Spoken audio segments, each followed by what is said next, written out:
Hi, my name's Ben and we're going to be looking at how you can use place value to help you with your estimates.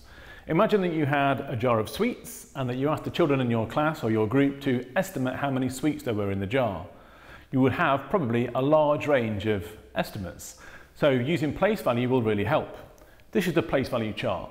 In our ones, we run from 1 to 9, in the tens from 10 to 99, in the hundreds 100 to 999, and in the thousands 1000 to 9999, and so on. Again, you could show the children the jar of sweets, and then you could rule out which they didn't think it was. So, are there going to be between 1 and 9 sweets in there? Unlikely. Are there going to be more than 1,000 sweets? Again, unlikely. So just by using the place value chart, straight away we've ruled out 2 columns. Then you could look at the sweets again, and you can draw on their life experiences.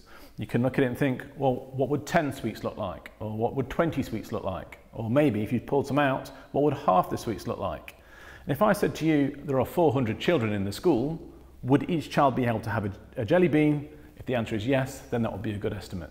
And that's how you can use place value columns to give you a much clearer and accurate estimation.